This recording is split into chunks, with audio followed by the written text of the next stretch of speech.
कहानी की शुरुआत एक बेहद ही खतरनाक जंगल से होती है, जहां हमारा मेन कैरेक्टर लियो अपने खोए हुए बेटे की तलाश में पूरे जंगल में भटक रहा था। तभी अचानक उसे पास से किसी की चीख सुनाई दी। जैसे ही वो बंदूक उठाकर आवाज की तरफ बढ़ा, तभी उसे सामने कुछ भालू के बच्चे दिखाई दिए। इससे पहले कि वो खतरे को भांप पाता, तभी अचानक पीछे से एक विशाल भालू पूरी रफ्तार से उस पर टूट पड़ा।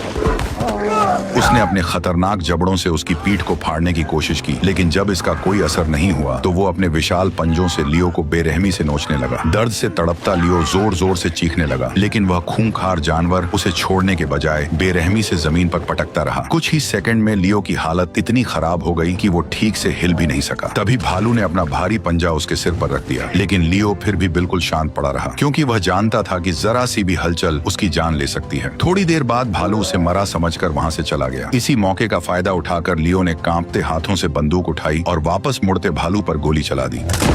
लेकिन गोली लगते ही भालू और ज्यादा भड़क गया। उसने पलटकर अपने पंजों से लियो के गले को चीर दिया और एक ही झटके में उसने अपने खतरनाक जबड़ों से उसके कंधे को फाड़ डाला। हालांकि गोली लगने की वजह से भालू भी अब कमजोर पड़ने लगा था, इसलिए मौका देखते ही लियो ने तुरंत अपना चाकू निकाला और जैसे ही भालू उसकी तरफ बढ़ा, तभी उसने पूरी ताकत से उस पर हमला कर दिया। लगातार हुए हमलों से अचानक भालू कमजोर पड़ गया और अगले ही पल दोनों तेजी से ढलान से लुढ़कते हुए नीचे जा गिरे और करीब 400 किलो वजनी वो भालू आखिरकार सीधे लियो के ऊपर आकर मारा गया। कई घंटे दर्द में पड़े रहने के बाद लियो किसी तरह रेंगते हुए अपने कैंप तक पहुंचा और काम आने वाला सारा सामान इकट्ठा कर लिया। इसके बाद वह भालू की खाल पहनकर एक सड़ चुकी भैंस की लाश के पास पहुंचा। फिर उसने उसकी हड्डी तोड़ी और अंदर का बचा हुआ मांस खाने लगा। भले ही मांस बुरी तरह सड़ चुका था, लेकिन जिंदा रहने के लिए उसके पास और कोई रास्ता नहीं बचा था। इसी तरह रेंगते हुए लियो नदी किनारे पहुंचा और अपनी बोतल भरकर पानी पीने लगा, लेकिन गहरे जख्म की वजह से पानी गले से बाहर बहने लगा। वह जानता था कि बिना खाने के कुछ दिन जिंदा रहा जा सकता है, लेकिन बिना पानी के ज्यादा देर टिक पाना नामुमकिन है। इसीलिए उसने तुरंत सूखी घास इकट्ठा की। फिर उसने बारूद निकालकर उसका थोड़ा हिस्सा अपने जख्म पर लगाया, जबकि बाकी बारूद घास पर डाल दी। इसके बाद उसने पत्थरों को रगड़कर किसी तरह आग जलाई और कांपते हाथों से जलती हुई लौ को धीरे धीरे अपने गले के जख्म के करीब ले आया।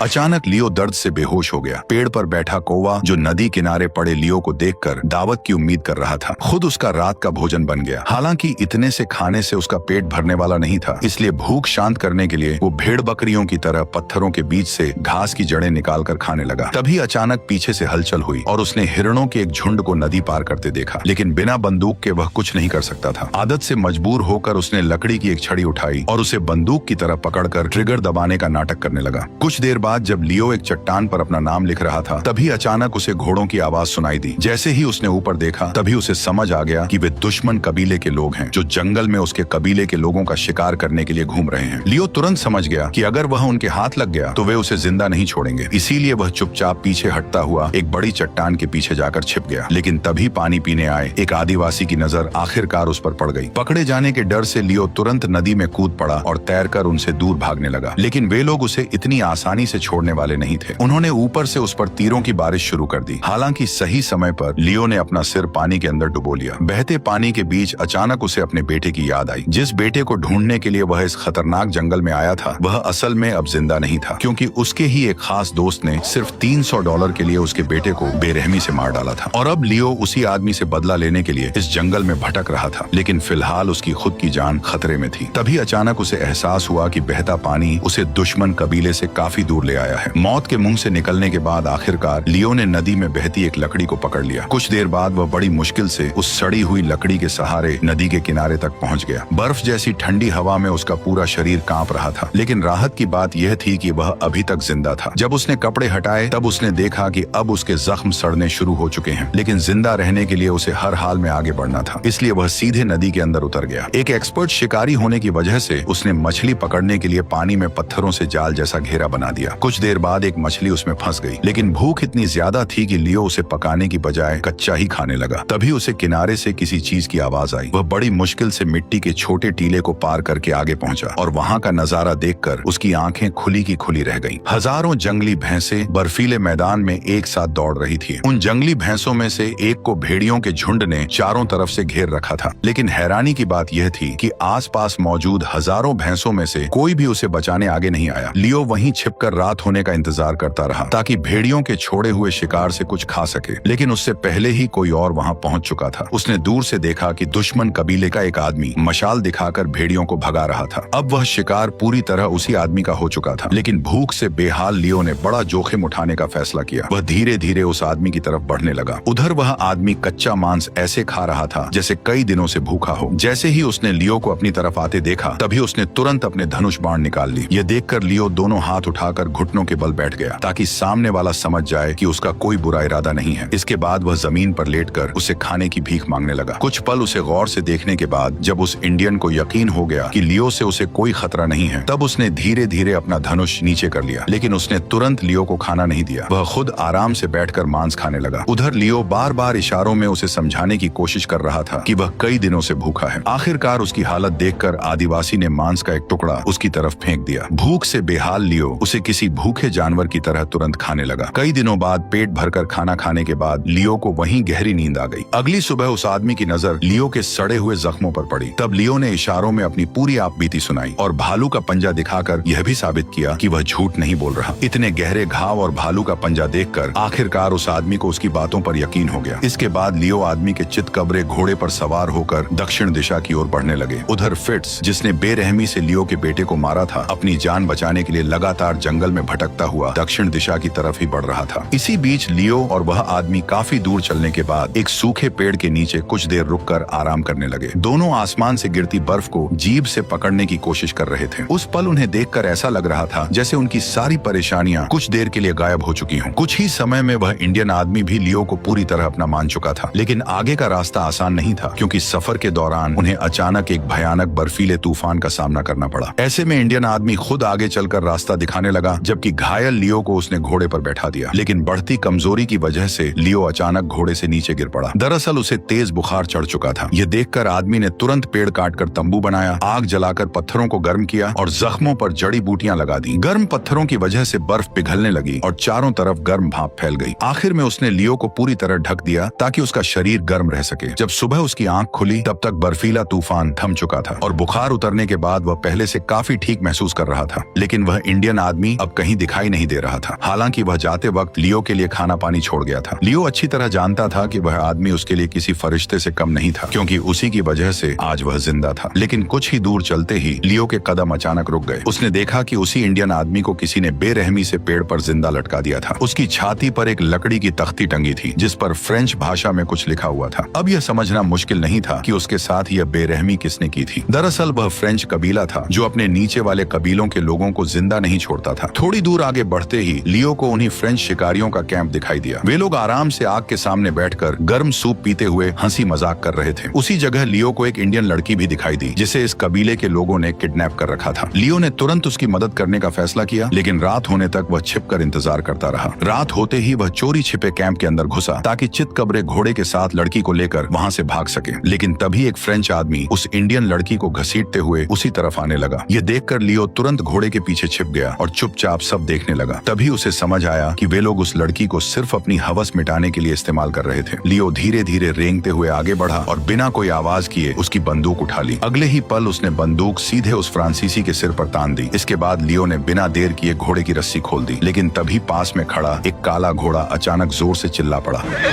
उस आवाज से फ्रेंच लोग तुरंत सतर्क हो गए। वे हथियार उठाकर तेजी से उसकी तरफ बढ़ने लगे। खतरा बेहद पास आता देख लियो ने बिना देर किए फायरिंग शुरू कर दी, जिससे पूरे कबीले में हड़कंप मच गया। इसी मौके का फायदा उठाकर लियो और लड़की अलग अलग दिशा में भाग निकले। काफी दूर पहुंचने के बाद लियो ने पहली बार राहत की सांस ली। रात होते ही लियो आग के पास लेट गया और बंदूक को सीने से लगाए वहीं सो गया। लेकिन उसे जरा भी अंदाजा नहीं था कि अगली सुबह कुछ इंडियन लोग उसी लड़की को खोजते हुए उसकी तरफ बढ़ रहे थे। जैसे ही लियो आधी नींद में आंखें खोलकर उठा, तभी अचानक एक तीर तेजी से उसकी तरफ आकर लगा। जब लियो ने देखा कि इंडियन लोग उस पर हमला करने आ रहे हैं, तभी उसने तुरंत अपना सामान समेटा और तेजी से भागकर घोड़े पर चढ़ गया। वह पूरी ताकत से भागने लगा, लेकिन वे लोग लगातार उसका पीछा कर रहे थे। लियो ने पीछे मुड़कर कई बार फायरिंग की ताकि उन्हें रोक सके, लेकिन वह अकेला उन सभी का सामना नहीं कर सकता था। तभी अचानक सामने एक गहरी खाई आ गई और अगले ही पल लियो अपने घोड़े के साथ हजारों फीट नीचे जा गिरा।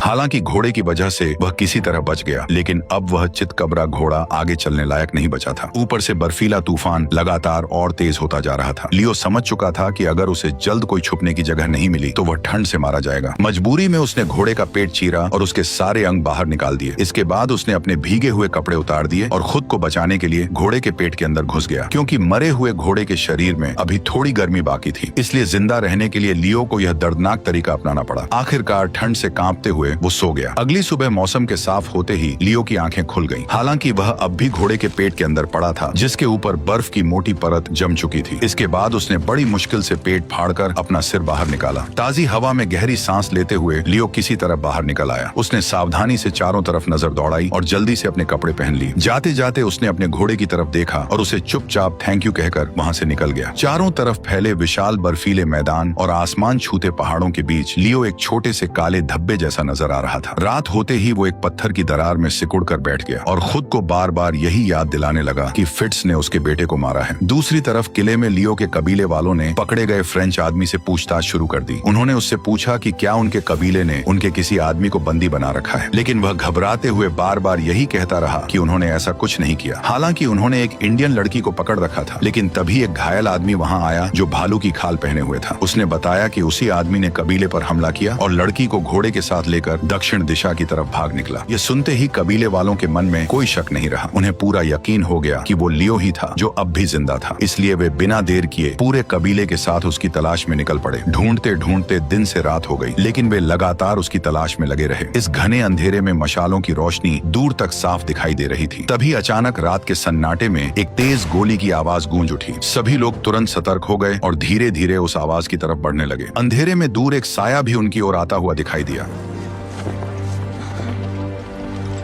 जैसे ही लियो उनके सामने आया, सभी लोग एक पल के लिए पूरी तरह चौंक गए। उन्हें अपनी आंखों पर यकीन नहीं हो रहा था कि लियो इस खतरनाक जंगल में अब भी जिंदा है। सरदार तुरंत घोड़े से उतरा और लियो को जल्द से जल्द कबीले ले आया। वहां पहुंचते ही उसके घावों की मरहम पट्टी की गई। इसी बीच लियो को एक और चौंकाने वाली खबर मिली कि उसके बेटे का हत्यारा फिट्स कबीला छोड़कर टेक्सास की तरफ भाग चुका है। यह सुनते ही लियो का गुस्सा फिर से भड़क उठा। वह बिना एक पल गवाए सरदार के साथ घोड़े पर सवार होकर फिट्स को ढूंढने के लिए निकल पड़ा। घने बर्फीले मैदान को पार करते हुए उन्हें घोड़े के पैरों के निशान दिखाई दिए। लियो ने तुरंत पहचान लिया कि यह निशान फिट्स के घोड़े के ही हैं। इसके बाद वे उन्हीं निशानों के सहारे आगे बढ़ने लगे। वे दिन भर उसका पीछा करते रहे, लेकिन जब रात को आगे बढ़ना मुश्किल हो गया, तब दोनों ने वहीं आग जलाकर रात गुजारने का फैसला किया। अगले दिन वे फिर से आगे बढ़े और एक घने जंगल में पहुंच गए। वहां लियो को हल्की धुएं की गंध महसूस हुई। उसने सरदार को ईस्ट की ओर भेज दिया, जबकि वह खुद वेस्ट की तरफ से ऊपर चढ़ने लगा। दोनों ने अलग अलग रास्तों से खोज शुरू कर दी। थोड़ी दूरी तय करने के बाद लियो अचानक रुक गया। उसे कुछ गड़बड़ महसूस हुई। वह तुरंत घोड़े से उतरा और बंदूक हाथ में लेकर सावधानी से आगे बढ़ने लगा। कुछ ही कदम आगे उसे जली हुई लकड़ी की राख दिखाई दी, लेकिन आसपास कोई इंसान नहीं था। उधर सरदार खुले इलाके में आगे बढ़ रहा था। इसी बीच पत्थरों के पीछे से अचानक एक जाना पहचाना चेहरा बाहर निकला और उसने तुरंत सरदार पर बंदूक तान दी। अपनी जान खतरे में देखकर सरदार ने धीरे धीरे अपनी बंदूक निकालने की कोशिश की, लेकिन अगले ही पल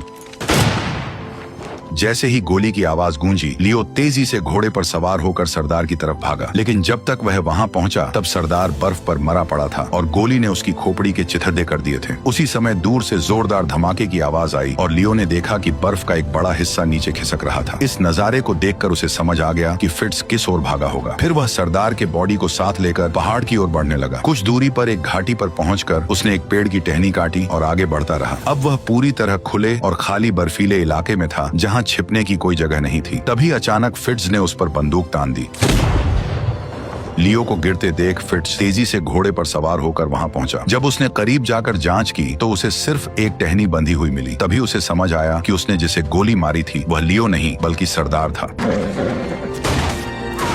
गोली लगने के बाद फिट्स किसी तरह अपनी जान बचाकर जंगल की ओर भागने लगा। लियो गुस्से में दहाड़ते हुए बंदूक लेकर उसके पीछे दौड़ पड़ा। थोड़ी ही देर में फिट्स अचानक कहीं ओझल हो गया, लेकिन इस बार लियो उसे इतनी आसानी से छोड़ने वाला नहीं था। वो सावधानी से आगे बढ़ते हुए एक घने जंगल में पहुंच गया। उधर फिट्स पास ही एक पेड़ के पीछे छिपा हुआ था और गोली चलाने का सही मौका ढूंढ रहा था। हालांकि घने कोहरे की वजह से सब कुछ धुंधला दिख रहा था, लेकिन फिर भी फिट्स लियो से छुप नहीं सका। अगले ही पल उसने पीछे से हमला करने की कोशिश की, लेकिन लियो किसी तरह बच गया। गया। निशाना चूकते ही फिट्स अपनी जान बचाकर भागने लगा। उसी समय लियो ने उस पर बंदूक तान दी। अचानक उसकी गोली भी मिस हो गई, जिससे दोनों के बीच जानलेवा दौड़ शुरू हो गई। फिट्स जान बचाने के लिए ऊंचाई की तरफ चढ़ने लगा, लेकिन लियो आज उसे छोड़ने के मूड में नहीं था। तभी अचानक भागते भागते फिट्स का पैर फिसला और वह नीचे जा गिरा और पीछे से लियो भी फिसलते हुए करीब आ गया। घायल फिट्स अब समझ चुका था कि भागना बेकार है, क्योंकि चाहे वह कहीं भी जाए लियो अब उसका पीछा नहीं छोड़ेगा। कुछ ही देर में दोनों आमने सामने आ गए। फिट्स ने अपनी गलती समझाने की कोशिश की, लेकिन लियो का जवाब साफ था कि तुमने मेरे बेटे को मारा है, इसलिए अब तुम जिंदा नहीं बचोगे। ये सुनकर फिट्स ने कहा कि मुझे जान दो, बदले में मैं तुम्हें $300 में से $150 दे दूंगा। ये सुनते ही लियो का गुस्सा और भड़क गया। वह कुल्हाड़ी लेकर उस पर टूट पड़ा और एक ही बार में फिट्स की उंगलियां काट दी।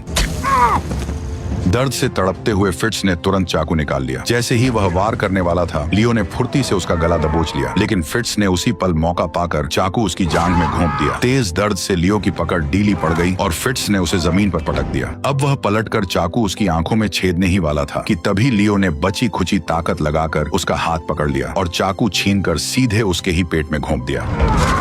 हालांकि फिट्स अब भी नहीं रुका। उसने जोरदार लात मारकर लियो को पीछे धकेला और उसी चाकू से उसके हाथ पर वार कर दिया।